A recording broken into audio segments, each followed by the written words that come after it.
بسم الله الرحمن الرحيم بسم الله الرحمن الرحيم ومن أحسن قولا ممن دعا إلى الله وعمل صالحا وقال إنني من المسلمين.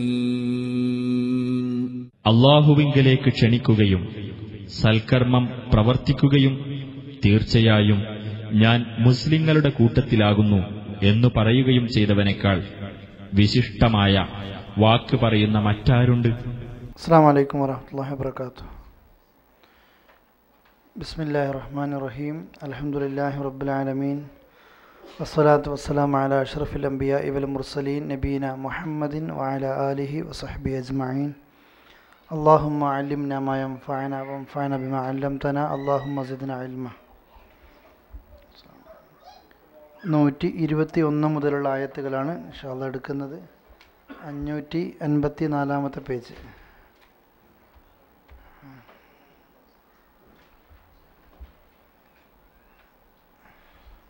കണ്ടില്ലേ?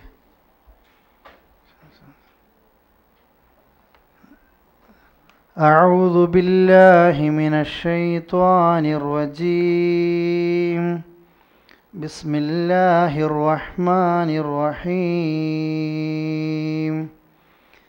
وإذ غدوت من أهلك تبوئ المؤمنين مقاعد للقتال والله سميع عليم. إذ همت طائفتان منكم أن تفشلا والله وليهما وعلى الله فليتوكل المؤمنون. ولقد نصركم الله ببدر وأنتم أذلة فاتقوا الله لعلكم تشكرون. إذ تقول للمؤمنين ألن يكفيكم أن يمدكم ربكم ب3,000 من الملائكة منزلين. بلى إن تصبروا وتتقوا ويأتوكم من فورهم هذا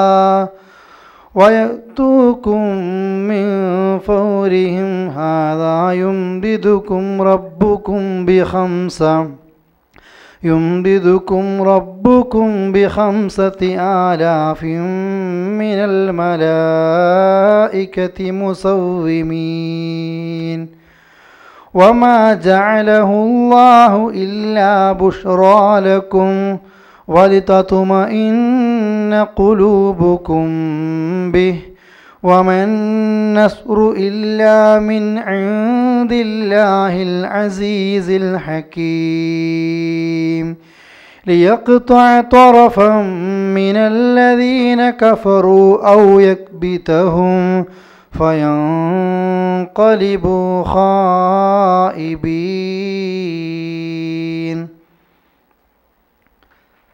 121 മുതൽ 127 വരെയുള്ള ആയത്തുകളാണ് അടുത്തത്. നമുക്ക് സമയമുണ്ടെങ്കിൽ ഇൻഷാ അല്ലാഹ് ആയത്തുകൾ പൂർത്തീകരിക്കും. അതല്ലെങ്കിൽ നമ്മുടെ സമയത്തിനുള്ളിൽ തീർത്ത് ബാക്കി അടുത്ത ക്ലാസ്സിൽ പൂർത്തിയാക്കും.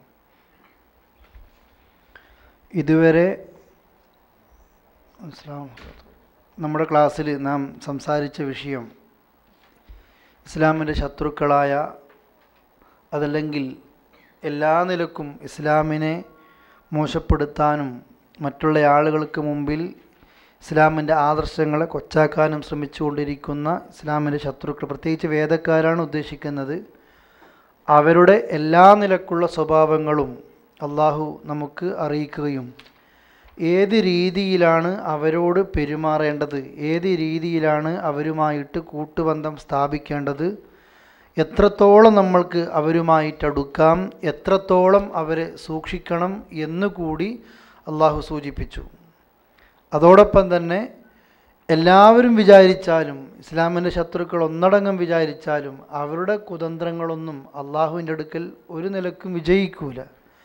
എന്നാലും അവരെ സൂക്ഷിക്കണം എന്നുള്ള സൂചനകളാണ് കഴിഞ്ഞ ആയത്തുകളിൽ പോലും അവസാന ഭാഗം വരെ നമ്മൾ പഠിച്ചത്. ഇനി മറ്റൊരു വിഷയവുമായി ബന്ധപ്പെട്ട് സൂചന നൽകുകയാണ്. അഥവാ ഉഹുദ് യുദ്ധം, ബദർ യുദ്ധം എന്നീ 2 യുദ്ധങ്ങളിൽ അതിൽ നിന്ന് നാം പഠിക്കേണ്ട ചില പാഠങ്ങളൊക്കെ. നമുക്കറിയാം, ഇസ്ലാമിൽ ചരിത്ര പ്രാധാന്യമുള്ള 2 യുദ്ധങ്ങളാണ് ബദർ യുദ്ധം, പിന്നെ ഉഹുദ് യുദ്ധം. ആദ്യ വചനങ്ങളിൽ നിന്ന് കേൾപ്പിച്ച 121 മുതലുള്ള ആയത്തുകളിൽ ഉഹുദ് യുദ്ധത്തെക്കുറിച്ചും അതോടൊപ്പം തന്നെ 123 മുതലുള്ള ആയത്തുകളിൽ ബദർ യുദ്ധത്തെക്കുറിച്ചും ഏതാനും ചില കാര്യങ്ങൾ, അത് നടന്നതും അതിൽ അള്ളാഹുവിൻ്റെ തീരുമാനങ്ങൾ നടപ്പായതും അതിൽ നബി സല്ലല്ലാഹു അലൈഹി വസല്ലമയുടെ കൂടെ പോയ സ്വഹാബത്തിൻ്റെ മാനസികാവസ്ഥയും നബി സല്ലല്ലാഹു അലൈഹി വസല്ലമയെ ചതിച്ച ആളുകളുടെ കുറിച്ചുമൊക്കെയുള്ള ഒരു ചെറിയ സൂചനകളാണ് ഇതിലൂടെ നൽകുന്നത്. 552 പേജും 553 പേജും നിങ്ങൾ എന്തായിരുന്നാലും വായിക്കണം. ഇതിൽ ആ ഉഹുദ് യുദ്ധത്തെക്കുറിച്ച് ചുരുങ്ങിയ നിലക്ക് എന്നാൽ മർമ്മപ്രധാനമായ കാര്യങ്ങളൊന്നും വിട്ടുപോകാതെ അമാനി മൗലവി സൂചിപ്പിക്കുന്നുണ്ട്.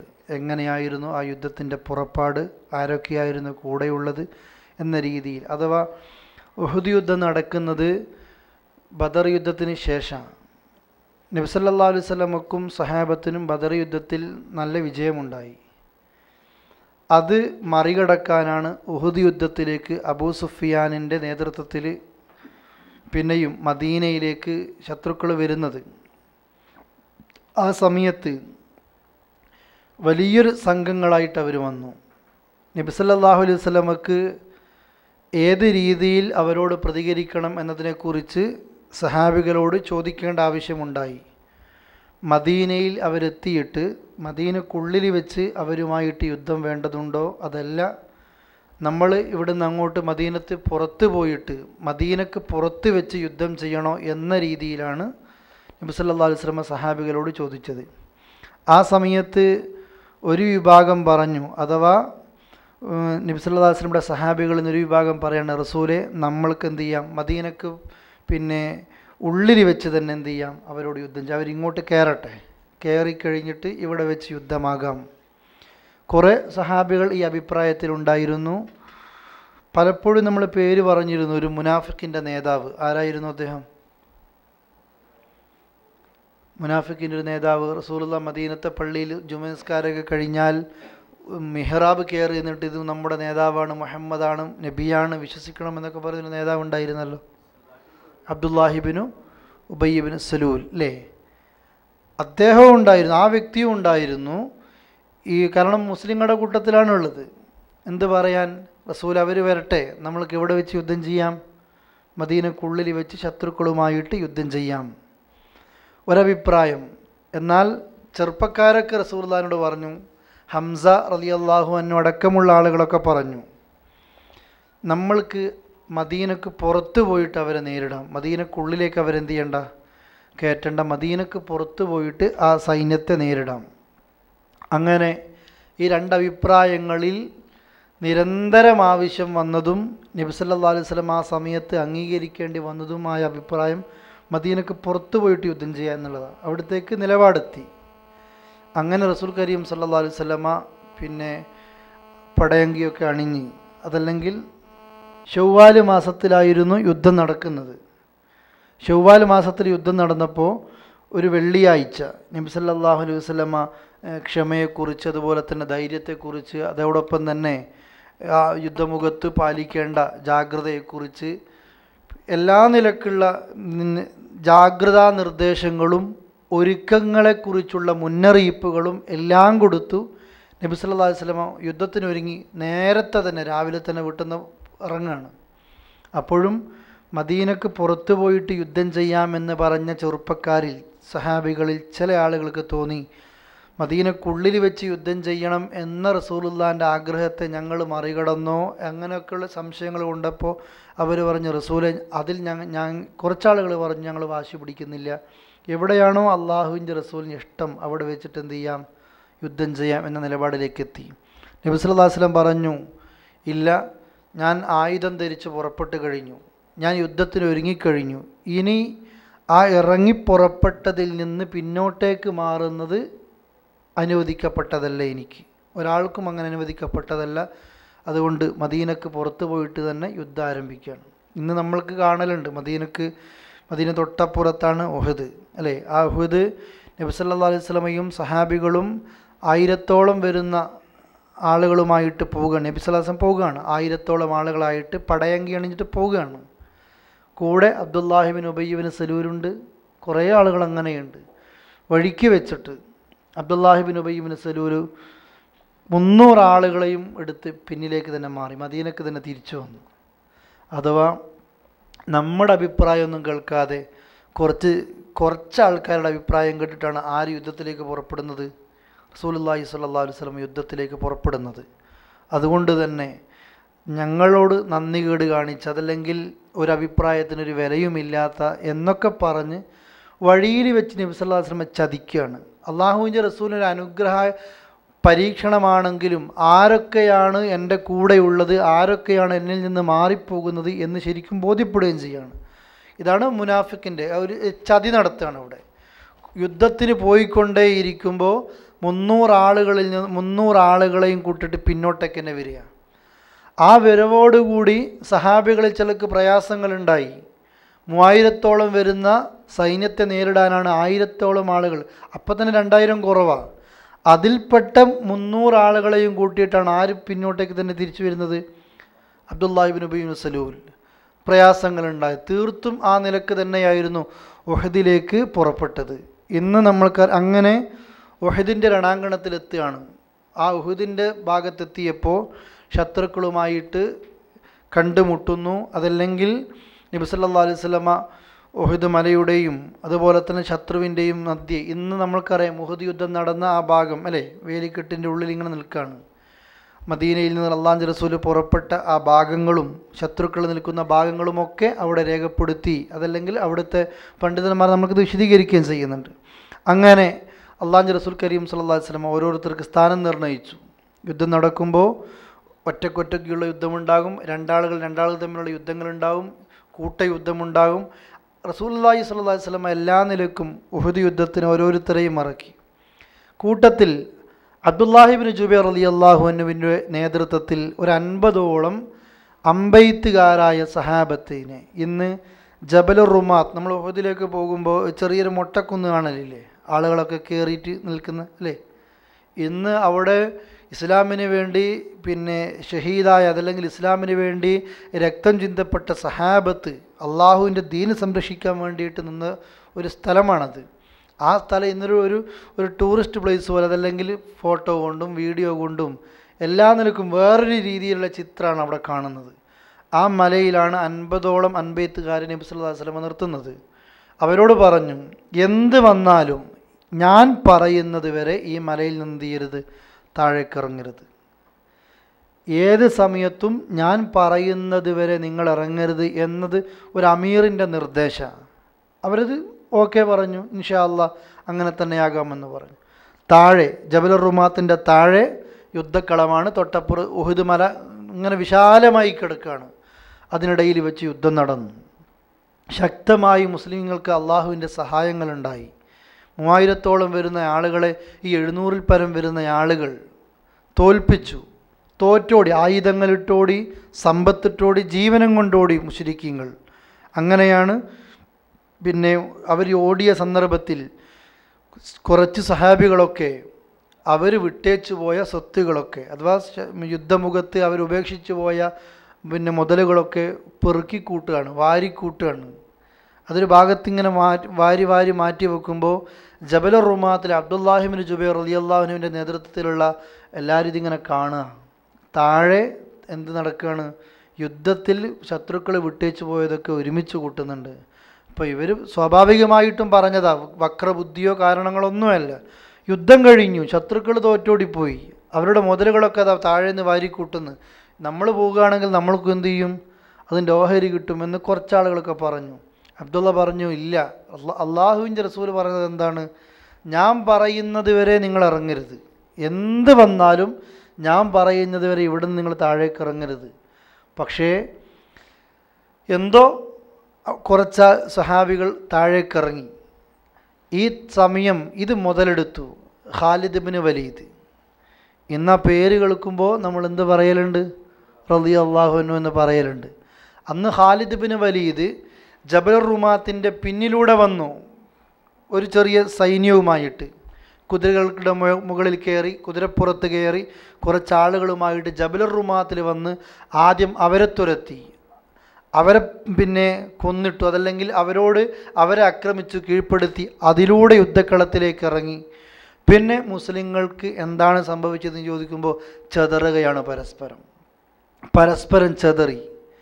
എല്ലാ ഭാഗത്തു കൂടെയും മുസ്ലിങ്ങൾക്ക് ആക്രമണങ്ങളുണ്ടായി. ജബലുർ റുമാത്തിൻ്റെ ഭാഗവും അപ്പുറത്ത് ഉഹുദ് മലയുടെ ഭാഗവും, രണ്ട് ഭാഗത്തു കൂടെയും ശത്രുക്കൾ ഇരച്ചു കയറി, രണ്ടിൻ്റെയും നടുവിൽ മുസ്ലിങ്ങളായിപ്പോയി. എല്ലാവർക്കും നന്നായിട്ടുള്ള പരിക്കുകൾ പറ്റി. ചില സഹാബികളൊക്കെ യുദ്ധമുഖത്ത് നിന്ന് ഓടിപ്പോകേണ്ടി വന്നു. കാരണം ഇതിൻ്റെ കൂടെ ശത്രുക്കൾ ഒരു കിംവദന്തി കൂടി പരത്തി വിട്ടു, അള്ളാഹുവിൻ്റെ റസൂൽ മരിച്ചിട്ടുണ്ട് എന്ന്. നബി സല്ലല്ലാഹു അലൈഹി വസല്ലം മരിച്ചു എന്ന് ഒരു കിംവദന്തി അവിടെ പരന്നു. ആ പരക്കലോടുകൂടി അള്ളാഹുവിൻ്റെ റസൂൽ മരിച്ചു, ഇനി ഞങ്ങൾ എന്തിനാണ് യുദ്ധം ചെയ്യുന്നത് എന്ന് ചോദിച്ചിട്ട് ചില സഹാബികളൊക്കെ മാറിപ്പോകേണ്ടി വന്നു. മാറിപ്പോകുമ്പോൾ ചില സഹാബികളൊക്കെ നബി സല്ലല്ലാഹു അലൈഹി വസല്ലം എന്ത് ആദർശത്തിന് വേണ്ടിയാണോ യുദ്ധം ചെയ്യാൻ വേണ്ടി നമ്മളോട് പറഞ്ഞത്, ആ ആദർശം ഇവിടെ ബാക്കിയുണ്ട്, അതിനുവേണ്ടി യുദ്ധം ചെയ്യ് എന്ന് പറഞ്ഞ് യുദ്ധമുഖത്ത് നിന്ന് ക്ഷീണിച്ചുകൊണ്ട് മാറിപ്പോകുന്ന ചില സഹാബികളെ യുദ്ധമുഖത്തേക്ക് തന്നെ കൊണ്ടുവന്ന സഹാബികളുമുണ്ട്. അതുപോലെ പിന്നെ അള്ളാഹുവിൻ്റെ റസൂൽ മരിച്ചിട്ടില്ല, ജീവനോടെയുണ്ട്. സഹാബികളൊക്കെ നബി സല്ലല്ലാഹു അലൈഹി വസല്ലമക്ക് ചുറ്റിലും നിൽക്കുകയാണ്. ചില സഹാബികളൊക്കെ തങ്ങളുടെ ജീവൻ കൊടുക്കുകയാണ്. യുദ്ധം കഴിഞ്ഞപ്പോൾ ത്വൽഹാ റളിയല്ലാഹു അൻഹുവിൻ്റെ ശരീരത്തിൽ 10-20ഓളം അമ്പുകളുണ്ട്. ചോദിച്ചു ത്വൽഹയോട്, വേദന ഇല്ലായിരുന്നോ താങ്കൾക്ക് ഈ അമ്പുകളൊക്കെ ഏൽക്കുമ്പോൾ? ത്വൽഹാ റളിയല്ലാഹു അൻഹു പറയാറുണ്ട്, എനിക്ക് വേദന ഇല്ലാഞ്ഞിട്ടല്ല, ഓരോ അമ്പ് വരുമ്പോഴും ഞാനിങ്ങനെ പടക്കുകയാണ് വേദന കൊണ്ട്. പക്ഷേ ഞാനൊന്ന് മാറിയാൽ ഈ അമ്പ് തറിക്കുന്നത് എവിടെയായിരിക്കും? അള്ളാഹുവിൻ്റെ റസൂലിൻ്റെ ശരീരത്തിലേക്കായിരിക്കും. അത് എനിക്ക് ഇതിനേക്കാൾ വേദനയാണ്. അങ്ങനെ ചരിത്രം കുറേ ആ ഭാഗം വിശദീകരിക്കുന്നുണ്ട്. സ്വന്തം ശരീരം കൊണ്ട് ചില സഹാബികളൊക്കെ ഉറച്ചു നിൽക്കുന്നു, എത്ര വന്നാലും നബി സല്ലല്ലാഹു അലൈഹി വസല്ലമക്ക് ചുറ്റിലും നിൽക്കുകയാണ്. റസൂലുള്ളാഹിൻ്റെ പല്ല് പൊട്ടി അല്ലേ, ശത്രുക്കൾ കളിയാക്കാൻ തുടങ്ങി. അവസാനങ്ങളിലൊക്കെ നിങ്ങളെ തോൽപ്പിച്ചു, നിങ്ങളിൽ ഇത്ര ആളുകൾ മരിച്ചു എന്ന് ശത്രുവിൻ്റെ ഭാഗത്ത് നിന്ന് പിന്നെ കളിയാക്കൽ തുടങ്ങി. നബി സല്ലല്ലാഹു അലൈഹി വസല്ലം ഉമർ റളിയല്ലാഹു അൻഹു കൊണ്ട് പറയിപ്പിച്ചു, ഖത്ലാന ഫിൽ ജന്ന ഖത്ലാക്കും ഫിന്നാർ. കളിയാക്കുമ്പോൾ ഖാലിദിൻ്റെ നേതൃത്വത്തിലാണ് കളിയാക്കുന്നത്. അപ്പോൾ ഉമറെ ഉറക്കെ വിളിച്ചു പറ, എന്താ? ഖത്ലാക്കും ഫിന്നാർ, നിങ്ങളുടെ കൂട്ടത്തിൽ മരിച്ചവരൊക്കെ നരകത്തിലാണ്, കൊല്ലപ്പെട്ടവരൊക്കെ എങ്ങോട്ടേക്കാണ് പോകുന്നത്? നരകത്തിൽ. ഞങ്ങൾ നിങ്ങളെ കുറേ ആളുകളെ കൊന്നിട്ടിട്ടുണ്ട്, അവർ നരകത്തിലേക്കാണ് പോകുന്നത്. പക്ഷേ നിങ്ങൾ ഞങ്ങളുടെ കൂട്ടത്തിൽ കൊന്നിട്ടവർ, അതല്ലെങ്കിൽ ഞങ്ങളുടെ കൂട്ടത്തിൽ ഷഹീദായവർ, അതെവിടെയാണ്? സ്വർഗത്തിലാണ്. അള്ളാഹുവിൻ്റെ റസൂൽ ഒരു ഭാഗത്തേക്ക് മാറി നിന്നിട്ട് എല്ലാവരോടും വരും എന്നൊക്കെ പറഞ്ഞ് ഒരുമിച്ച് കൂട്ടിയിട്ട് ഇങ്ങനെ നിൽക്കുന്ന സമയത്ത് ശത്രുക്കൾ പിന്നീടൊരു യുദ്ധത്തിന് നിൽക്കാതെ ഞങ്ങൾ ജയിച്ചു എന്ന രീതിയിൽ അവിടെ നിന്ന് മടങ്ങിപ്പോവുകയാണ്. ഉഹുദ് യുദ്ധത്തിൻ്റെ ഒരു ചെറിയ സൂചനയാണ്, ചെറിയൊരു രൂപമാണിത്. ഇതിൽ കുറേ ഭാഗങ്ങൾ നമുക്ക് പഠിക്കാനുണ്ട്.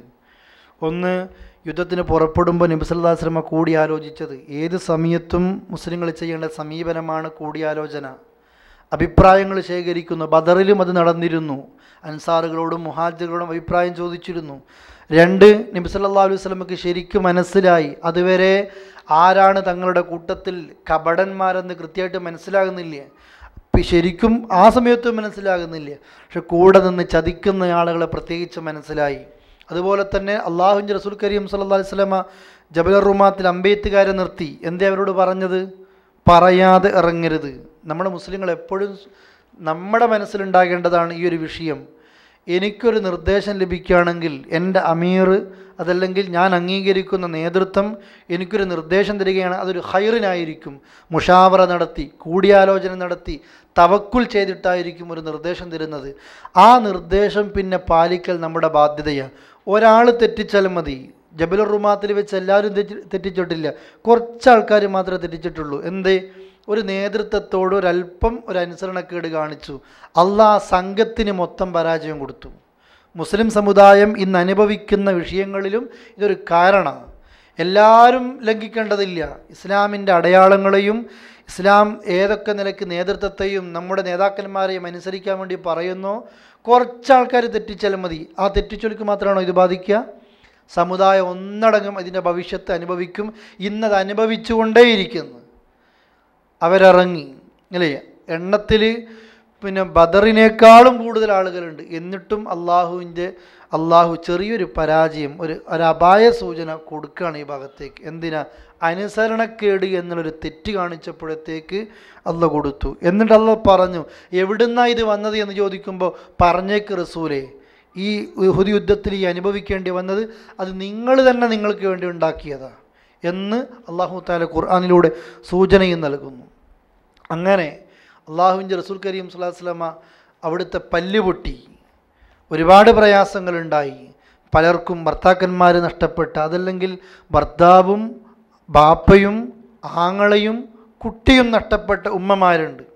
പക്ഷേ ആ ഉമ്മമാർക്ക് പോലും ഉഹുദ് യുദ്ധത്തിൽ അവർ ഓടി വന്ന് ചോദിക്കുന്നത് അള്ളാഹുവിൻ്റെ റസൂൽ ജീവിച്ചിരിപ്പുണ്ടോ എന്ന്. ഉണ്ടെന്നറിയുമ്പോൾ അവർക്കത് സന്തോഷിക്കുന്നു അല്ലേ. ആ നിലക്കുള്ള കുറേ ചരിത്രങ്ങൾ ഉഹുദുമായി ബന്ധപ്പെട്ട് കിടക്കുന്നു. ഞാൻ അങ്ങോട്ടേക്കൊന്നും പ്രവേശിക്കുന്നില്ല. നമ്മൾ ആയത്തുകളിലേക്ക് കടക്കുകയാണ്. ഇത് അദൗത്ത, അള്ളാഹുവിൻ്റെ റസൂലിനെ കുറിച്ചാണ് സൂചിപ്പിക്കുന്നത്. പ്രവാചകരെ, ഇത് അദൗത്ത, താങ്കൾ രാവിലെ പോകുക. ഈ അദ എന്ന പദം ഉപയോഗിക്കൽ രാവിലെ പോകുന്ന, തവക്കുലുമായി ബന്ധപ്പെട്ട് പദം പിടിപ്പിക്കുമ്പോൾ നബി സല്ലല്ലാഹു അലൈഹി വസല്ലം അത് ഒരു ഹദീസിലൂടെ സൂചിപ്പിക്കുന്നുണ്ട്. നിങ്ങൾ പക്ഷികൾ തവക്കുൽ ചെയ്യുന്നത് പോലെ തവക്കുൽ ചെയ്യണം. അത് തഗ്ദു ഹിമാസൻ വ തറൂഹു ബിത്വാന തഗ്ദു. ആ പക്ഷികൾ രാവിലെ പുറപ്പെടാണ്, പ്രഭാതത്തിൽ പുറപ്പെടുന്നതിനാണിത് പറയുക. രാവിലെ താങ്കൾ പോയ സന്ദർഭം, മിൻ അഹ്ലിക്, താങ്കളുടെ കുടുംബത്തിൽ നിന്ന് അതിരാവിലെ തന്നെ താങ്കൾ പോയ സന്ദർഭം. എന്തിന്? തുബവ്വി ഉൽ മുഅ്മിനീൻ, ബവ്വഅ എന്നുവെച്ചാൽ ഒരുക്കുക, ബവ്വഅ യുബവ്വി എന്നൊക്കെയാണ് പറയുക. തുബവ്വി ഉൽ മുഅ്മിനീൻ, മുഅ്മിനീങ്ങൾക്ക് ഒരുക്കി കൊടുക്കാൻ വേണ്ടിയിട്ട്, അഥവാ സൗകര്യപ്പെടുത്തുക, ഒരുക്കി കൊടുക്കുക എന്നൊക്കെയുള്ള അർത്ഥമാണ്. തുബവ്വി ഉൽ മുഅ്മിനീന, മുഅ്മിനീങ്ങൾക്ക് ഒരുക്കി കൊടുക്കാൻ വേണ്ടി. മഖാഇദ്, താവളങ്ങളെ, ലിൽ ഖിതാൽ, യുദ്ധത്തിന് വേണ്ടി. വല്ലാഹു, അള്ളയാകട്ടെ, സമീഉൻ അലീം. ഓതുമ്പോൾ സമീഉ അലീം എന്നൊന്നും ഓതരുത്, സമീഉൻ. കുറേ തവണ പറഞ്ഞതാണ്, നാം ഇൽഹാർ ചെയ്യണം അല്ലേ. സമീഉൻ അലീം, വല്ലാഹു, അള്ളയാകട്ടെ, സമീഉൻ, എല്ലാം കേൾക്കുന്നവനാണ്, അലീം, എല്ലാം അറിയുന്നവനുമാണ്. ഒന്നുകൂടെ, വ ഇത് അദൗത മിൻ അഹ്ലിക്, താങ്കളുടെ കുടുംബത്തിൽ നിന്ന് രാവിലെ തന്നെ പോയ സന്ദർഭം. തുബവ്വി ഉൽ മുഅ്മിനീന, വിശ്വാസികൾക്ക് സൗകര്യം ചെയ്ത് ഒരുക്കി കൊടുക്കാൻ വേണ്ടി. മഖാഇദ ലിൽ ഖിതാലി, യുദ്ധത്തിനുള്ള താവളങ്ങളെ, സ്ഥാനങ്ങളെ. വല്ലാഹു, അള്ളാഹു ആകട്ടെ, സമീഉൻ, എല്ലാം കേൾക്കുന്നവനുമാണ്, അലീം, എല്ലാം അറിയുന്നവനുമാണ്. അഥവാ ശവ്വാൽ മാസത്തിൽ നബി സല്ലല്ലാഹു അലൈഹി വസല്ലമ ഒരു വെള്ളിയാഴ്ച പ്രസംഗം നടത്തി ശനിയാഴ്ച യുദ്ധത്തിലേക്ക് പുറപ്പെടുകയാണ്. ആ നിലക്ക് അതിനെക്കുറിച്ചാണ് സൂചിപ്പിക്കുന്നത്. എന്നിട്ടോ യുദ്ധമുഖത്തുണ്ടായ, അഥവാ പിന്നെ വഴിക്ക് വെച്ച് തന്നെ 300ഓളം ആളുകൾ തിരിച്ചു വന്നു. അതുപോലെ യുദ്ധമുഖത്തുണ്ടായ ചില അവസ്ഥകളൊക്കെ ഗൗരവമേറിയ, അതല്ലെങ്കിൽ മുസ്ലിങ്ങൾക്ക്, സഹാബികൾക്ക് മനസ്സിന് പ്രയാസങ്ങൾ ഉണ്ടാക്കിയ ചില കാര്യങ്ങൾ, ആ സമയത്ത് നടന്ന ഒരു വിഷയത്തെക്കുറിച്ച് അള്ളാഹ് സൂചിപ്പിക്കുകയാണ്. ഇത് ഹമ്മ ത്വാഇഫതാനി, ഇത് ഹമ്മ ഉദ്ദേശിച്ചപ്പോൾ, അതല്ലെങ്കിൽ ശ്രമിച്ചപ്പോൾ. ഹമ്മ ഉദ്ദേശിക്കുക എന്നൊക്കെയുള്ള അർത്ഥമാണ്. ഇത് ഹമ്മ ത്വാഇഫതാനി മിൻകും, താങ്കളിൽപ്പെട്ട 2 ടീമുകൾ ശ്രമിച്ച സന്ദർഭം. നബി സല്ലല്ലാഹു അലൈഹി വസല്ലമയുടെ കൂടെയുള്ള 2 ടീമുകൾ ശ്രമിച്ച സന്ദർഭമാണ്. ഇവിടെ പ്രത്യേകമായ 2 ടീമിനെയും മുഫസ്സിരിങ്ങൾ പറയുന്നു. ഒന്ന് ഖസറജ് ഗോത്രത്തിൽപ്പെട്ട ബനു സലമയാണ്, അതുപോലെ തന്നെ ഔസിൽപ്പെട്ട ബനു ഹാരിസയാണ്. ഖസറജിലെ ബനു സലമയും അതുപോലെ തന്നെ ഔസിലെ ബനു ഹാരിസയും, ഈ 2 ഗോത്രങ്ങളും ശ്രമിച്ചപ്പോൾ അൻ തഫ്ഷല, ഭീരുത്വം കാണിക്കാൻ അഥവാ പ്രയാസങ്ങളുണ്ടായി. യുദ്ധത്തിൽ എല്ലാവർക്കും അങ്കലാപ്പുണ്ടായിട്ട് യുദ്ധമുഖത്ത് നിന്ന് ഓടിപ്പോയിട്ടുണ്ട്. യുദ്ധമുഖത്ത് നിന്ന് ആളുകളൊക്കെ, ചില സഹാബികളൊക്കെ ഓടിപ്പോയിട്ടുണ്ട്. ഇനി എന്തിന് യുദ്ധം ചെയ്യണം? ഏറ്റവും വലിയ തെറ്റാ ചെയ്തത്. യുദ്ധമുഖത്ത് നിന്ന് ഓടിപ്പോകുക എന്ന് പറയുന്നത് വൻപാപങ്ങളായിട്ടെണ്ണിയ കാര്യം. അതുപോലും സംഭവിച്ചു പോയിട്ടുണ്ട്. പക്ഷേ നബി സല്ലല്ലാഹു അലൈഹി വസല്ലം അള്ളാഹുവിൻ്റെ കർശന നിർദ്ദേശമാണ്, അവരോട് പോലും പരുഷമായിട്ട് പെരുമാറാൻ പാടില്ല. അങ്ങനെ പെരുമാറിയാൽ ലം ഫല്ലു മിൻ ഹൗലിക്, അള്ളാഹ് ആയത്തിറക്കിയിട്ടുണ്ട്, അവർ താങ്കളിൽ നിന്ന് എന്ത് ചെയ്യണം? പിന്നോട്ടേക്കും വേറെ ഭാഗത്തേക്ക് മാറിപ്പോകുക ചെയ്യുക. അവരോട് പോലും താങ്കൾ എന്ത് ചെയ്യണം? ആ നിലക്ക് പരുഷമായിട്ട് പെരുമാറരുത് എന്ന രീതിയിൽ സൂചനകൾ നബി സല്ലല്ലാഹു അലൈഹി വസല്ലം കൊടുത്തിട്ടുണ്ട്. അങ്ങനെ ഈ രണ്ട് വിഭാഗങ്ങളും ഭീരുത്വം അഥവാ ധൈര്യക്കുറവ് കാണിച്ചു, ചെതറുകയാണ്. പക്ഷെ വല്ലാഹു, അള്ളയാകട്ടെ, വലിയുഹുമ, അവരുടെ വിഷയത്തിൽ അള്ളാഹു ആകട്ടെ, വലിയുഹും, അവർ രണ്ടിൻ്റെയും കാര്യത്തിൽ അള്ളാഹ് സഹായിയാണ്. കൈകാര്യകർത്തത്തിന് അള്ളാഹ് മതി. എന്നിട്ട് പറയുക വഅലല്ലാ, അള്ളാഹുവിൻ്റെ മേലാണ്, വഅലല്ലാ, അള്ളാഹുവിൻ്റെ മേൽ ഫൽയതവക്കലിൽ, തവക്കുൽ ചെയ്യട്ടെ, അൽ മുഅ്മിനൂൻ, വിശ്വാസികൾക്ക് ആര് മതി? അള്ളാഹ് മതി. ആര് പോയാലും, ആര് മാറി തിരിച്ചാലും, ആര് കൂടെയില്ലെങ്കിലും ഒരു മുസൽമാനെ സഹായിക്കുന്നത് അള്ളയാണ് എന്നുള്ള സന്ദേശം നമ്മൾ ഉഹദ് യുദ്ധത്തെക്കുറിച്ച് പഠിക്കുമ്പോൾ നമ്മുടെ ജീവിതത്തിൽ ഏറ്റവും ഉപകാരപ്പെടുന്നൊരായത്ത. പതറിപ്പോകും നമ്മൾ പല വിഷയങ്ങളും വരുമ്പോൾ, രോഗം കൊണ്ടും സമ്പത്ത് കൊണ്ടും ശരീരം കൊണ്ടും മനസ്സുകൊണ്ടൊക്കെ പരീക്ഷണങ്ങൾ ഇതിൻ്റെ ഓരോ ഘട്ടങ്ങളിലേക്ക് എത്തുമ്പോൾ ചിലപ്പോൾ ഒന്നിച്ച് പരീക്ഷണം വരും. മാനസികമായും സാമ്പത്തികമായും ശാരീരികമായും എല്ലാം കൂടെ ഒന്നിച്ച് വരും. ചിലപ്പോൾ ഒന്ന് കഴിയുമ്പോൾ ഒരു സ്വസ്ഥത കിട്ടാത്ത പ്രയാസങ്ങൾ വരും.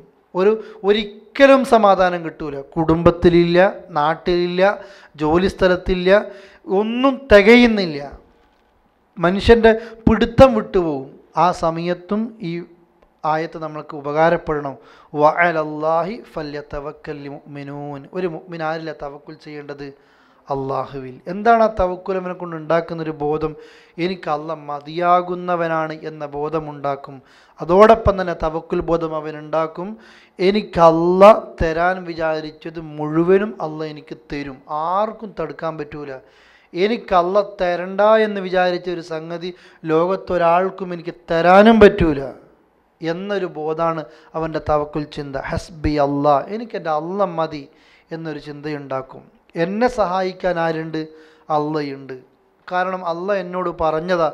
ആരെങ്കിലും വിചാരിക്കുകയാണ് ദുനിയാവിലോ ആഖിറത്തിലോ അള്ളാഹ് ഒരാളെ സഹായിക്കൂല, അള്ളാഹ് എന്നെ സഹായിക്കൂല, ഈ ദുനിയാവിലും ആഖിറത്തിലും അള്ളാഹ് എന്നെ സഹായിക്കൂല എന്നാരെങ്കിലും വിചാരിക്കുകയാണെങ്കിൽ അവൻ ആകാശത്തേക്കൊരു കയറ് നീട്ടിയിട്ട് തൻ്റെ കഴുത്തതിൽ കുരുക്കിയിട്ട് അവൻ തൂങ്ങിച്ചത്തുകൊള്ളട്ടെ എന്ന് സൂറത്തുൽ ഹജ്ജിലൂടെ വിശദീകരിക്കുന്നില്ലേ അല്ലേ? അപ്പോൾ ഏത് സമയത്തും നമ്മുടെ മനസ്സിലുള്ള ചിന്ത എന്താണ്? അള്ളാഹ് എൻ്റെ കൂടെ ഉണ്ട്, എൻ്റെ ഒപ്പം അള്ളാഹ് ഉണ്ട്, ഞാൻ ശരിയായാൽ മതി. ഞാൻ പഠിച്ചവനെ സൂക്ഷിച്ച് ജീവിക്കുന്നവനാണോ? അള്ളാഹ് ഒരു വഴിയല്ലെങ്കിൽ മറുവഴി എനിക്ക് തുറന്നു തരും എന്ന ചിന്തയാണ്. ഉഹദിൻ്റെ ഈ പാഠം പഠിക്കുമ്പോൾ നമ്മൾ എന്ത് ചെയ്യേണ്ടത്? മനസ്സിലാക്കേണ്ടത് രണ്ട് ടീം, രണ്ടും അത് ഔസിൻ്റെയും അതുപോലെ തന്നെ ഖസ്റജ് ഗോത്രത്തിലെയും രണ്ട് ശാഖ ടീമുകളെക്കുറിച്ച് നമ്മൾ പറഞ്ഞു. അവർക്ക് ആ യുദ്ധമുഖത്ത് സംഭവിച്ച കാര്യങ്ങളിൽ അവർക്ക് ധൈര്യം ചോർന്നുപോയി, ഭീരുത്വം സംഭവിച്ചു പോയി. അതിനെക്കുറിച്ചാണ് അള്ളാഹു എന്ത് ചെയ്ത് സൂചിപ്പിക്കുന്നത്. അവരറിഞ്ഞുകൊണ്ട് ചെയ്തതല്ല, അനുസരണക്കേട് കാണിച്ചതല്ല, ധിക്കരിച്ചുകൊണ്ട് മാറിപ്പോയതുമല്ല. യുദ്ധമുഖത്ത് സംഭവിക്കേണ്ടത് സംഭവിച്ചപ്പോൾ ആ പേടി കൊണ്ട് അവർക്ക് മാറിപ്പോകേണ്ടി വന്നു. അതിലാണ് അവരുടെ വിഷയത്തിൽ ആരുണ്ട്? അള്ളയുണ്ട്. വിശ്വാസികൾ അള്ളാഹുവിൽ എന്ത് ചെയ്യട്ടെ? തവക്കുൽ ചെയ്യട്ടെ എന്ന ബോധമുണ്ടാകുന്നത്. എന്നിട്ട് അള്ളാഹ് പറയാം അടുത്ത്, വലഖദ് നസ്വറക്കുമുല്ലാഹു ബിബദരിൻ വഅൻതും അതില്ല. വലഖദ് നസ്വറക്കുമുല്ലാഹ്, വലഖദ് നസ്വറക്കും, തീർച്ചയായും നിങ്ങളെ സഹായിച്ചിട്ടുണ്ടല്ലോ. അള്ളാഹു, അള്ളാഹ്, തീർച്ചയായും അള്ളാഹു നിങ്ങളെ സഹായിച്ചിട്ടുണ്ട്. ബിബദരിൻ, ബദറിൽ വെച്ച്. വഅൻതും, നിങ്ങളാകട്ടെ അതില്ല. അതില്ലത്തിന് വെച്ചാൽ നിന്ദ്യരായിരുന്നു, അഥവാ ഒന്നുമല്ലാത്തവരായിരുന്നു നിങ്ങൾ. ആ സമയത്ത് അള്ളാഹു നിങ്ങൾ എന്ത് ചെയ്തിട്ടുണ്ട്? സഹായിച്ചിട്ടുണ്ട്. ഫത്തഖുല്ലാഹ്, നിങ്ങൾ അള്ളാഹിനെ സൂക്ഷിക്കണേ. ലഅല്ലക്കും തഷ്കുറൂൻ, നിങ്ങൾ നന്ദി കാണിക്കുന്നവരായി മാറിയേക്കാം. ബദർ, ഉഹദ് യുദ്ധത്തിന് തൊട്ട് മുമ്പ് നടന്ന യുദ്ധമാണ്. ഇസ്ലാമിലെ ആദ്യത്തെ യുദ്ധമാണ് ബദർ. കച്ചവട സംഘം വരുന്നു അബൂ സുഫിയാൻ്റെ നേതൃത്വത്തിൽ. നബി സല്ലല്ലാഹു അലൈഹി വസല്ലമക്ക് ഒരു ഉദ്ദേശം ഉണ്ടായിരുന്നുള്ളൂ, ആ സംഘത്തെ തടുക്കുക. പക്ഷേ ആ ഉദ്ദേശമല്ല, റസൂലുള്ളാഹിക്ക് കച്ചവടത്തെ തടുക്കലാണ് ഉദ്ദേശം. പക്ഷെ അള്ളാഹിൻ്റെ ഉദ്ദേശം അങ്ങനെയല്ല, ഇതിനെ വേറെ രീതിയിലേക്ക് മാറ്റിമറിക്കല. മുഫസ്സിരീങ്ങൾ ഇത് വിശദീകരിക്കുന്നുണ്ട്. അള്ളാഹുവിൻ്റെ റസൂല് കുറച്ചാൾ 40ഓളം ആളുകളെയും കൊണ്ട് പോകുകയാണ്, ഇതിനൊന്നും തടുത്ത് വെക്കാൻ മാത്രം. പക്ഷെ അവിടെ അള്ളാഹുവിൻ്റെ തീരുമാനം ഒരു കച്ചവട സംഘത്തെ ചെറുത്ത് നിർത്തിയിട്ട് അവിടെ ഒരു വിജയം കൈവരിക്കലൊന്നല്ല, അവിടെ നടക്കേണ്ടത് വേറൊരു കാര്യമാണ്. അങ്ങനെയാണ് ബദറിൽ നബി സല്ലല്ലാഹു അലൈഹി വസല്ലം ഒരിക്കലും യുദ്ധത്തിന് പോയതല്ല. ആ സന്ദർഭത്തിലാണ് പിന്നെ ഇങ്ങനെ കച്ചവട സംഘത്തെ തടുക്കാൻ വേണ്ടി ആളുകൾ വരുന്നുണ്ട് എന്നൊക്കെ വളരെ പെട്ടെന്ന് തന്നെ മക്കയിലേക്ക് ഈ മെസ്സേജ് കൈമാറുകയും മക്കയിൽ നിന്ന് വലിയൊരു സൈന്യവുമായിട്ടാണ് എന്ത് ചെയ്യുന്നത്, 1000-ൽ പരം സൈന്യവുമായിട്ട് വരികയാണ് അബൂജഹലും കൂട്ടരൊക്കെ. ഇവിടെ ആരുമില്ല അല്ലേ, തട്ടിക്കൂട്ടി 300 ആളുകളായി, 300-ൽ പരം ആളുകളായി. ആ സമയത്ത് പ്രതീക്ഷിക്കാത്ത നിലക്ക് ബദറിൻ്റെ താഴ്വരയിൽ ഒരു യുദ്ധത്തിന് സാഹചര്യം ഉണ്ടാകുകയാണ്. അതുകൊണ്ട് അള്ളാഹ് പറഞ്ഞു, നിങ്ങൾ നിന്ദ്യരാ, ഒന്നുമില്ല, ഒട്ടകങ്ങൾ കുറവാ നിങ്ങൾക്ക്, കുതിരകൾ കുറവാ നിങ്ങൾക്ക്, ആയുധങ്ങളില്ല, ആൾബലമില്ല. അപ്പുറത്ത് ആൾബലമുണ്ട്, ആയുധബലമുണ്ട്, ഒട്ടകക്കൂട്ടങ്ങളുണ്ട്, കുതിരകളുണ്ട്. ഒരിക്കൽ പോലും സഹാബികൾക്ക് സങ്കല്പിക്കാനാകാത്ത വിധത്തിലുള്ള യുദ്ധത്തിന് ശരിക്കും ഒരുങ്ങിപ്പുറപ്പെട്ടു അവർ. അള്ളാഹുവിൻ്റെ റസൂൽ എന്ത് ചെയ്യണമെന്നറിയില്ല. മാത്രമല്ല സഹാബികളോട് കൂടിയാലോചന നടത്തുന്നു. എന്തിനാ കൂടിയാലോചന നടത്തുന്ന ബദറിൽ? അള്ളാഹുവിൻ്റെ റസൂൽ മദീനത്തേക്ക് വരുമ്പോൾ സല്ലല്ലാഹു അലൈഹി വസല്ലം ഒരു കരാർ എന്തായിരുന്നു, മദീനക്കുള്ളിൽ വെച്ച് നമ്മൾ ആക്രമിക്കപ്പെടുമ്പോൾ, അതല്ല മദീനക്കുള്ളിൽ വെച്ച് ആരാക്രമിക്കപ്പെടുമ്പോഴും മദീനക്ക് പുറത്തു നിന്നൊരു സംഘം മദീനക്കുള്ളിലേക്ക് വന്ന് ആക്രമിക്കപ്പെടുമ്പോൾ എല്ലാവരും കൂടെ ഒന്നാകണം അല്ലേ, എന്നിട്ട് ആ ശത്രുവിനെതിരെ നീങ്ങണം. ബദറാകട്ടെ മദീനയിൽ നിന്ന് ഒരു 150-160 കിലോമീറ്റർ അപ്പുറത്താണ്. അതുകൊണ്ട് അൻസാറിൻ്റെ സഹായം ഉണ്ടാകുമെന്നറിയില്ല. മുഹാജിരീങ്ങളുടെ കൂടിയാലോചിച്ച റസൂലുള്ളാഹ്, ഇതാ യുദ്ധം, അപ്രതീക്ഷിതമായിട്ട് യുദ്ധം വരിക, എന്താ നിങ്ങളുടെ അഭിപ്രായം? മുഹാജിറിൻ്റെ ടീമിൻ്റെ നേതാവ് വന്നിട്ട് അഭിപ്രായം പറഞ്ഞു റസൂലുള്ളാഹിനോട് അനുകൂലമായിട്ട്. അൻസാറുകളുടെ നേതാവ് അല്ലേ സാദിനോട് ചോദിച്ചു, എന്താ അഭിപ്രായം? അവരും പറഞ്ഞു, റസൂലെ, കടൽ മുറിച്ച് കടക്കേണ്ടി വന്നാൽ ഞങ്ങൾ എന്ത് ചെയ്യും, താങ്കളോടൊപ്പമുണ്ട് അല്ലേ, താങ്കൾ റസൂൽ ഞങ്ങൾക്ക് വിശ്വാസമുണ്ട്. മുഹാജിരിങ്ങൾ പറഞ്ഞു, റസൂലെ, മൂസാ നബി ഇസ്രായേല്യരോട് യുദ്ധത്തിന് വേണ്ടി പറഞ്ഞ സന്ദർഭത്തിൽ ആ നന്ദികെട്ട ജൂതവർഗം മൂസാ നബിയോട് പറഞ്ഞതുപോലെ ഞങ്ങൾ പറയൂല, നീയും നിൻ്റെ റബ്ബും പോയിട്ട് യുദ്ധം ചെയ്തോ, ഞങ്ങളിവിടെ ഇരിക്കാമെന്ന് പറയൂല. റസൂലെ, നിങ്ങൾ യുദ്ധം ചെയ്തോ റബ്ബിൻ്റെ കൂടെ, ഞങ്ങൾ താങ്കളുടെ കൂടെ എന്ത് ചെയ്യും, യുദ്ധത്തിന് വരും. അൻസാരികൾ പറഞ്ഞു, കടൽ മുറിച്ച് കടക്കാൻ വേണ്ടി പറഞ്ഞാൽ പോലും ഞങ്ങൾ എന്ത് ചെയ്യാം, മുറിച്ച് കടക്കാം. അപ്പോൾ 2 ടീമിനോടും അവിടെയും കൂടിയാലോചന നടത്തുകയാണ്. ഞാൻ അമീറാണ്, ഞാൻ നേതാവാണ്, എനിക്ക് സ്വന്തം ഇഷ്ടപ്രകാരം ചെയ്യലല്ല, ഇസ്ലാമിൻ്റെ ഏത് കാര്യവും അല്ലേ ഷാവിറുഹും ഫില്ലാം അവരുമായിട്ടൊരു കൂടിയാലോചന നടത്തണം, അത് ചെയ്യാണ്. അതോ അൻസാരികളും മുഹാജിരീങ്ങളും ഓക്കെയാണെന്ന് അറിഞ്ഞപ്പോൾ റസൂലുള്ളാഹി സ്വല്ലല്ലാഹു അലൈഹി വസല്ലം എന്ത് ചെയ്യാണ്, സന്തോഷം പങ്കിടുകയാണ്. അവരോട് പറഞ്ഞു, ഞാനിങ്ങനെ എൻ്റെ കണ്ണുകൊണ്ട് കാണും പോലെയുണ്ട്, ഓരോ ശത്രുവും മുസൽമാൻ്റെ വെട്ടേറ്റുകൊണ്ട് വീഴുന്ന സ്ഥലം പോലും ഞാനിങ്ങനെ കാണുകയാണ്. അങ്ങനെയാണ് ഈ നിന്ദ്യരാക്കപ്പെട്ട അഥവാ അതല്ലെങ്കിൽ ഒരു രീതിയിലും വിജയിക്കാൻ ഒരു സാധ്യതയുമില്ലാത്ത മുസ്ലിം സൈന്യത്തിന് അള്ളാഹുവിൻ്റെ സഹായം എത്തുന്നത്. എങ്ങനെയാണ് ആ സഹായം എത്തുന്നത്? യുദ്ധമുഖത്ത് അള്ളാഹ് പറയാ, ഇദ് തഖൂലു, പ്രവാചകരെ, ഇദ് തഖൂലു, താങ്കൾ പറഞ്ഞ സന്ദർഭം, ലിൽ മുഅ്മിനീന, വിശ്വാസികളോട്, താങ്കൾ വിശ്വാസികളോട് പറഞ്ഞ സന്ദർഭം, അലൻ യക്ഫിയക്കും, നിങ്ങൾക്ക് പോരെ, നിങ്ങൾക്കിത് മതിയാകൂലേ, അൻ യുമിദ്ദക്കും റബ്ബുക്കും, എന്ത് അൻ യുമിദ്ദക്കും, നിങ്ങൾക്ക് സഹായം കിട്ടിയാൽ പോലെ, റബ്ബുക്കും, നിങ്ങളുടെ റബ്ബിൻ്റെ, എങ്ങനെ, ബി സലാസത്തി ആലാഫ്, സലാസത്ത് ആലാഫ് എത്രയാ, 3000 അല്ലേ, 3000 കൊണ്ട്, എന്ത് 3000? മിനൽ മലായിക്കത്തി, മലക്കുകളിൽപ്പെട്ട 3000 പേരെ കൊണ്ട് അള്ളാഹു നിങ്ങളെ സഹായിച്ചത് നിങ്ങൾക്ക് പോരെ. മുൻസലീൻ, ഇറക്കപ്പെടുന്ന. ഖുർആൻ വ്യത്യസ്ത സ്ഥലങ്ങളിൽ ഇത് വിശദീകരിച്ചിട്ടുണ്ട്. തുടരെയായി ഇറക്കപ്പെടുന്ന മലക്കുകളെ കൊണ്ട് അത് നിങ്ങളെ സഹായിച്ചില്ലേ. സഹാബത്തിന് റസൂൽ ധൈര്യം കൊടുക്കുക. യുദ്ധം അതിൻ്റെ നാളെയാണ് യുദ്ധമെങ്കിൽ തലേ ദിവസം രാത്രി ഒരു മഴ കൊടുക്കുന്നു, എല്ലാ സഹാബത്തിനെയും ഉറക്കിക്കിടത്തുന്നു. നാളെ യുദ്ധമുള്ളത്, എല്ലാവരും ഉറങ്ങിപ്പോവുകയാണ്. എല്ലാവരും ഉറങ്ങി. അബൂബക്കർ റളിയല്ലാഹു എഴുന്നേറ്റ് നോക്കുമ്പോൾ ഒരു മരത്തിൻ്റെ താഴെ അള്ളാഹുവിൻ്റെ റസൂൽ എന്ത് ചെയ്യാണ്? ഇരു കൈകളും ആകാശത്തേക്ക് ഉയർത്തി പ്രാർത്ഥിക്കുകയാണ് പഠിച്ചവനോട്, പഠിച്ചവനെ ഈ കൊച്ചു സംഘത്തെ നീ പരാജയപ്പെടുത്തല്ലേ, പരാജയപ്പെടുത്തിയാൽ എനിക്ക് നാളെ വീട്ടിലേക്ക് പോകാൻ കഴിയൂല, നാട്ടിലേക്ക് ഇറങ്ങാൻ പറ്റൂല, ഇവരെ മുഖത്ത് നോക്കാൻ പറ്റൂല എന്നല്ല. നമ്മളൊക്കെ അങ്ങനെയാണ് ചിന്തിക്കുക അല്ലേ? ഇനിയിപ്പോൾ എങ്ങനെ ഞങ്ങൾ അങ്ങോട്ടൊക്കെ തിരിച്ചു പോവുക? റസൂലുള്ളാഹി സ്വല്ലല്ലാഹു അലൈഹി വസല്ലം എന്താ പറഞ്ഞത്? ഈ കൊച്ചു സംഘത്തെ റബ്ബെ നീ തോൽപ്പിച്ച് കളഞ്ഞാൽ നാളെ നിന്നെ ആരാധിക്കാൻ ഈ ഭൂമിയിൽ ഒരാളും ഉണ്ടാകൂല. അതുകൊണ്ട് നീ എന്ത് ചെയ്യല്ലേ? തോൽപ്പിക്കല്ലേ, ജയിപ്പിക്കണ റബ്ബെ അല്ലേ എന്ന് പ്രാർത്ഥിക്കുകയാണ് അല്ലേ? അബൂബക്കർ റളിയല്ലാഹു അൻഹു കാണുകയാണ് റസൂലുള്ളാഹിൻ്റെ മുണ്ട്, അതുപോലെ ആ ഷോള് താഴേക്ക് വീഴാണ്. മതി റസൂലെ മതി. സഹാബത്തിനെ പറഞ്ഞേക്കുന്നുണ്ട് ശത്രുവിൻ്റെ ടെൻറ്റിലേക്ക് നോക്കാൻ. അവിടെ ശത്രുഭടന്മാർക്ക് ഇസ്ലാമിനെ തോൽപ്പിക്കാൻ, നാളെ മുസ്ലിങ്ങളെ മുഹമ്മദിനെ കൊല്ലാനുള്ളതാ, സഹാബികളെ കൊല്ലാനുള്ളതാ, തോൽപ്പിക്കാനുള്ളതാ, ഇസ്ലാമിൻ്റെ പരാജയമാണ് നാളെ. അതുകൊണ്ട് തന്നെ ശത്രുക്കൾക്ക് ആവേശം കൂട്ടാൻ ഡാൻസുകൾ ചെയ്യാനും കള്ളും കുടിച്ച് പാട്ടും വെച്ച് ആ നിലയ്ക്ക് കൂത്താടുന്ന ടെൻറ്റാ ശത്രുവിൻ്റെ ടെൻറ്റ്. ഇപ്പുറത്തോ പ്രാർത്ഥനയാണ്. ഏത് സമയത്തും ആണും പെണ്ണൊക്കെ മനസ്സിലാക്കുക, നമ്മുടെ ഏറ്റവും വലിയ ആയുധം എന്താ? പ്രാർത്ഥനയാണ്. നമ്മൾ അതുമാത്രം ചെയ്യൂല, പ്രാർത്ഥന മാത്രം നമ്മൾ ചെയ്യൂല. ബാക്കി രോഗം വന്നാലും പ്രയാസങ്ങളുണ്ടായാലും ലോകത്തുള്ള എല്ലാവരോടും നമ്മൾ കരഞ്ഞുകൊണ്ട് ഈ വിഷയം പറയും. എൻ്റെ റബ്ബിനോട് നമ്മൾ കരഞ്ഞുകൊണ്ട് പറയൂലേ? അള്ളാഹിൻ്റെ ആയത്ത് നമ്മൾക്ക് അറിയുകയും ചെയ്യുക. ഖുൽ മാ യഅബഉ ബിക്കും റബ്ബി ലൗലാ ദുആഉക്കും. നിങ്ങൾ അള്ളാഹിനോട് ദുആ ചെയ്യുന്നില്ലെങ്കിൽ അല്ലേ, ഖുൽ മാ യഅബഉ ബിക്കും റബ്ബി, എൻ്റെ റബ്ബ് നിങ്ങളെ എന്തിന് പരിഗണിക്കാനാ? നിങ്ങളെൻ്റെ റബ്ബ് പരിഗണിക്കൂല അല്ലേ? ലൗലാ ദുആഉക്കും, നിങ്ങളുടെ എന്തില്ലെങ്കിൽ, ദുആയില്ലെങ്കിൽ. പണ്ഡിതന്മാർ പറഞ്ഞില്ലേ, നമ്മളൊക്കെ ഇങ്ങനെ കാത്തു നിൽക്കുകയാണ്. രോഗം വന്നിട്ട് പഠിച്ചോനെ ഷിഫയാക്കി തരണേ, ഷിഫയാക്കി തരണേ, കടം വന്നിട്ട് കടം തീർത്ത് തരണേ എന്ന് പ്രാർത്ഥിക്കുക. രോഗം വരുന്നതിന് മുമ്പ് അള്ളാഹ് എനിക്ക് രോഗം വരുത്തല്ലേ നമ്മൾ പ്രാർത്ഥിക്കൂല. അള്ളാഹു എന്നെ കടത്തിലേക്ക് എത്തിക്കല്ലേ നമ്മൾ പ്രാർത്ഥിക്കൂല. മരിക്കുന്നത് വരെ നിൻ്റെ ദീനനുസരിച്ച് ജീവിക്കാനുള്ള സൗഭാഗ്യവും തൗഫീക്കും തരണേ നമ്മൾ മുൻകൂട്ടി പ്രാർത്ഥിക്കൂല. ഒക്കെ വന്നു കഴിഞ്ഞാലാ അല്ലേ, അബദ്ധം പറ്റിപ്പോയാൽ പുറത്തു തരണേ എന്ന് മാത്രം പറയും. രോഗം വന്നാൽ ഷിഫയാക്കി തരണേ എന്ന് മാത്രം പറയും. അങ്ങനെയല്ല, നമുക്ക് അതിനേക്കാളും ഹൈറെന്താണ്?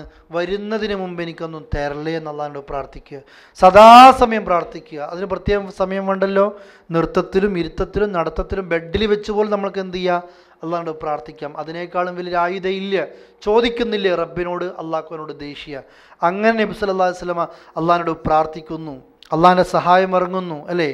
അള്ളാഹുവിൻ്റെ ഖുർആൻ പറഞ്ഞില്ലേ, ഇത് തസ്തഗീസൂന റബ്ബക്കും അല്ലേ?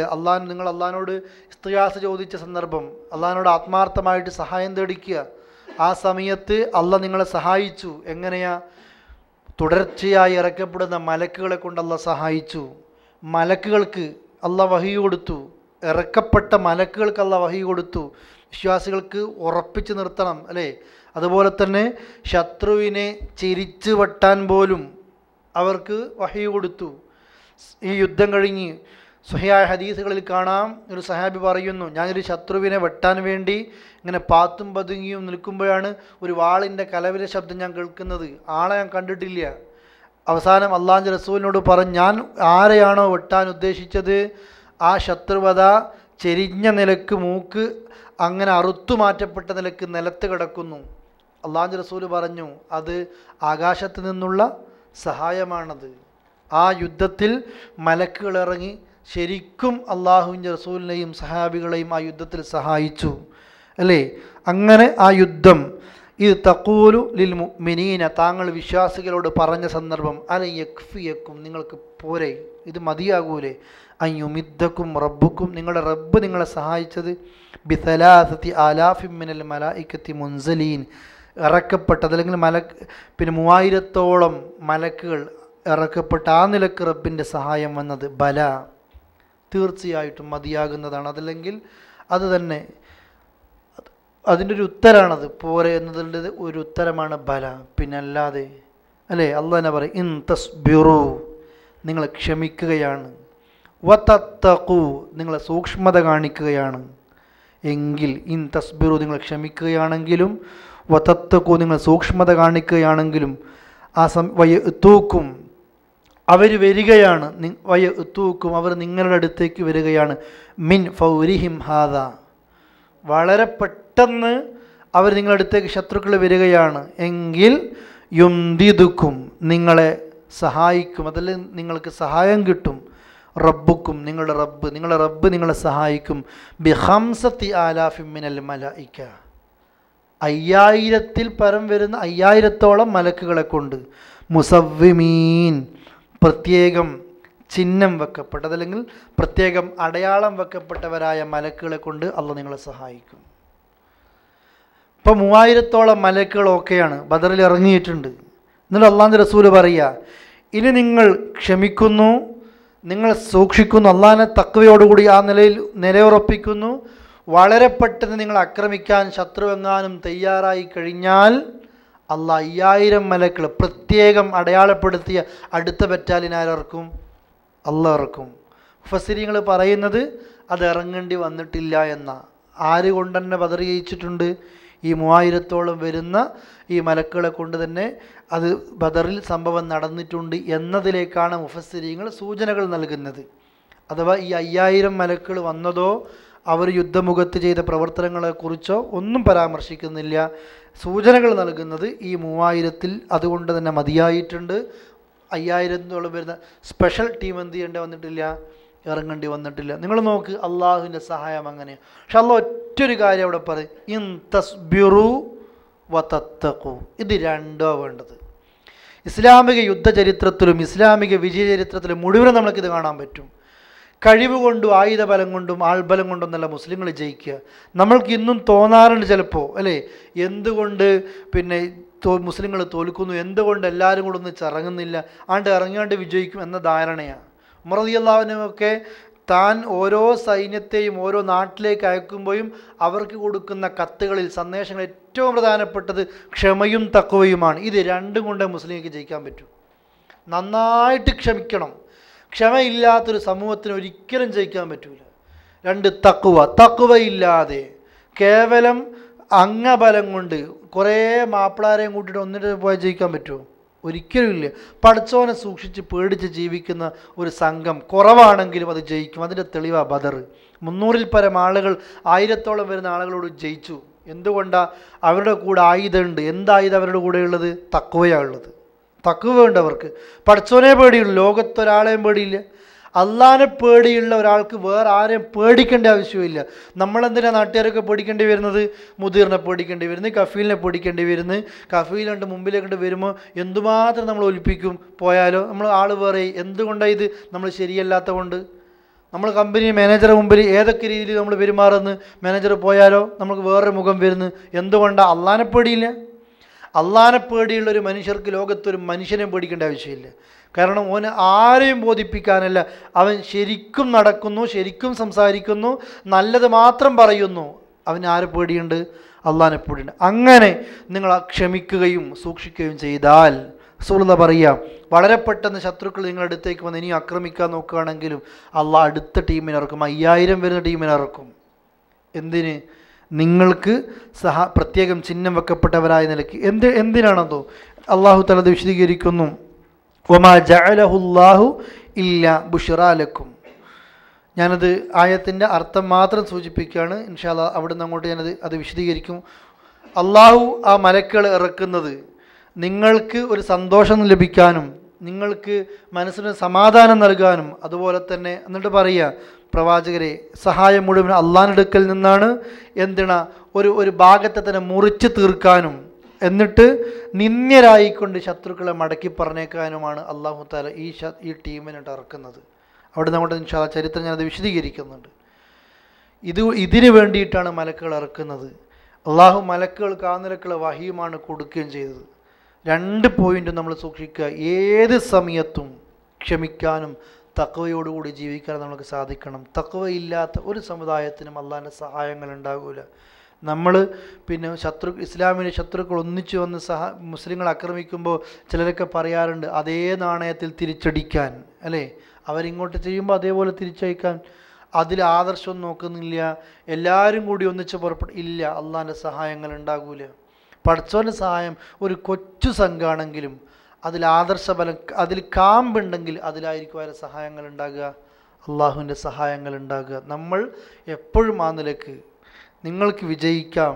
അന്തുമുൽ അഅലൗൻ, നിങ്ങൾ ഭൂമിയിൽ ഉന്നത, നിങ്ങൾ ശരിക്കും വിശ്വാസികളാണെങ്കിൽ നിങ്ങൾക്ക് എല്ലാം തരും. ഈ ഭൂമിയിൽ ഏറ്റവും ഒന്നിനും കുറവ് വരുത്താതെ നിങ്ങളെത്തും. എന്താ നിങ്ങൾക്ക് വേണ്ടത്? വിശ്വാസം ആദ്യം വേണം. വിശ്വാസം ഇല്ലാതെ ഒരു റേഷൻ കാർഡിൽ മുസ്ലിം പേരുണ്ട്, ഐഡൻറ്റിറ്റി കാർഡിൽ മുസ്ലിം പേരുണ്ട്, നമ്മൾ ആ നിലക്ക് മുസ്ലിം സമുദായത്തിൽ പെട്ടവനാണ് എന്നതുകൊണ്ട് ഇസ്ലാമിന് വേണ്ടി വാളെടുക്കുമ്പോഴത്തേക്ക് നമ്മൾ ജയിക്കുമെന്നില്ല. അള്ളാഹുവിൻ്റെ അടുക്കൽ ആദർശമുള്ളവൻ ആരാണോ അവനാണ് വിജയിക്കുന്നത്. ആ നിലക്ക് ജീവിതത്തിൽ ക്ഷമയും തഖ്വയും നമ്മുടെ എപ്പോഴും കൈക്കൊള്ളണം. എന്താണ് ക്ഷമ എന്ന് പറയുമ്പോൾ? എല്ലാ സമയത്തും 3 രീതിയിൽ നമ്മൾക്ക് നന്മ ചെയ്യാൻ നന്നായിട്ട് ക്ഷമ വേണം, പുണ്യങ്ങൾ ചെയ്യാൻ നന്നായിട്ട് ക്ഷമ വേണം. ഓരോ ഇബാദത്തും, നിസ്കാരം ഭാരമാ, മുത്തഖീങ്ങൾക്കല്ലാത്തവർക്കൊക്കെ ഭാരാ നിസ്കാരം. അപ്പോൾ ക്ഷമ വേണം നന്നായിട്ട് നിസ്കരിക്കാൻ. നോമ്പെടുക്കാൻ ക്ഷമ വേണം, സക്കാത്ത് കൊടുക്കാൻ അതിനേക്കാളും ക്ഷമ വേണം, സദക്ക കൊടുക്കാൻ പിന്നെ ക്ഷമ വേണം. സക്കാത്ത് കൊടുത്ത് എന്നിട്ട് ഞാൻ സദക്ക കൊടുക്കണം. എന്ത് വേണം? എനിക്ക് ക്ഷമിക്കാൻ കഴിയണം. നന്മ ചെയ്യാൻ ക്ഷമ വേണം. 2 തിന്മ ചെയ്യാതിരിക്കാനും ക്ഷമ വേണം. എല്ലാ സാഹചര്യങ്ങളും ഉണ്ടാകും, പക്ഷേ നന്നാവും ക്ഷമിക്കുകയാണ്, ഞാൻ പോകുന്നില്ല.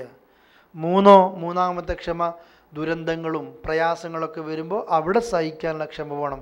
നമ്മൾ മനസ്സിലാക്കുക, ഒരാൾക്ക് ക്ഷമിക്കാൻ പറ്റുന്നത് അതിനുള്ള ദുരന്തങ്ങളും പ്രയാസങ്ങളും അല്ല കൊടുക്കൂ. ഇപ്പോൾ എനിക്കൊരു പരീക്ഷണം അല്ല തരികയാണെന്ന് കൂട്ടിക്കോ, ആരെങ്കിലും മരിപ്പിച്ചുകൊണ്ടോ രോഗങ്ങൾ കൊണ്ടോ ഒക്കെ ആയിരിക്കും, നമ്മളാണ് തളർന്നു പോകുന്നേ ഉള്ളൂ. പക്ഷെ അല്ല എനിക്കൊരു പരീക്ഷണം തരികയാണെങ്കിൽ എനിക്ക് ക്ഷമിക്കാനുള്ള കപ്പാസിറ്റി ആർക്കറിയാം? അള്ളാഹ്ക്കറിയാം. അതിനുള്ളിലുള്ളതേ എനിക്ക് തരൂ? അല്ല തരൂ. അതുകൊണ്ട് നമ്മൾ ക്ഷമ വിട്ട് പ്രവർത്തിക്കരുത് ഒരിക്കലും. എനിക്ക് അല്ല തന്ന കഴിവിൻ്റെ ഉള്ളിലുള്ള പരീക്ഷണങ്ങൾ അല്ല എനിക്ക് തരൂ, അല്ലേ? അതാണ് ഏത് പ്രയാസങ്ങൾ നമ്മൾ കാണുന്നത്. അതുകൊണ്ട് തന്നെ എന്ത് പരീക്ഷണങ്ങൾ വന്നാലും, എന്ത് പതർച്ച നമ്മൾക്ക് വന്നാലും പടച്ചോനെ പേടിച്ച് ജീവിക്കുന്ന മാർഗത്തിൽ നമ്മൾ എന്ത് ചെയ്യരുത്? വിട്ടുപോകരുത്. നമ്മൾക്ക് എത്ര വിജയങ്ങളും അനുഗ്രഹങ്ങളും വന്നാലും നമ്മൾ ആ ഭാഗത്തു നിന്ന് എന്ത് ചെയ്യരുത്? മാറിപ്പോകരുത്. അള്ളാഹുവിനെ തഖ്വയോടുകൂടി ജീവിക്കണം, അള്ളാഹിനോട് പ്രാർത്ഥിക്കണം. ഇൻഷാ അല്ലാഹ് അള്ളാഹു തആല നമ്മൾ ഒരുമിച്ച് കൂടുതൽ സ്വാലിഹായ അമലായി സ്വീകരിക്കുമാറാകട്ടെ. അല്ലാഹുമ്മ സ്വല്ലി അലാ മുഹമ്മദ് വഅലാ ആലി മുഹമ്മദ്. അസ്സലാമു അലൈക്കും വറഹ്മത്തുള്ളാഹി വബറകാതുഹു.